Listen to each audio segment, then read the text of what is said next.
هل أنت على العهد الذي فارقتنا عليه؟ كن على العهد الذي فارقتنا عليه، وهي شهادة أن لا إله إلا الله وحده لا شريك له فهو ربه، وأن محمدا صلى الله عليه وآله عبده ورسوله أرسله بالهدى ودين الحق ليظهره على الدين كله ولو كره المشركون فهو نبيه،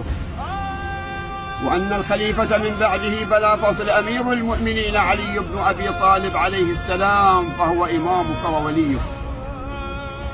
وأن فاطمة الزهراء عليها السلام سيدتك ومولاتك، والحسن بن علي عليه السلام إمامك ووليك، والحسين بن علي عليه السلام إمامك ووليك، وعلي بن الحسين عليه السلام إمامك ووليك،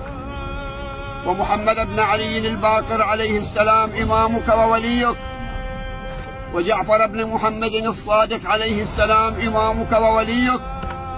وموسى بن جعفر الكاظم عليه السلام إمامك ووليك،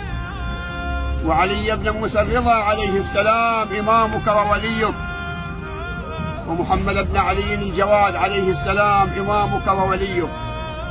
وعلي بن محمد الهادي عليه السلام إمامك ووليك، والحسن بن علي العسكري عليه السلام إمامك ووليك، ومحمد بن الحسن المهدي عليه السلام إمامك ووليك. هؤلاء أئمتك وسادتك وقادتك، فافهم واسمع وتلقن يا عبد الله يرحمك الله. واعلم يا سيد علي أن بعد منصرفنا هذا يأتيانك ملكان فيسألانك عن دينك وعن ربك وعن نبيك وعن أئمتك وعن قبلتك، فلا تخف ولا تجزع، فقل في جوابهما بلسان طلق الله جل جلاله ربي، والإسلام ديني، ومحمد صلى الله عليه وآله نبيي، والقرآن كتابي، والحق يقيني،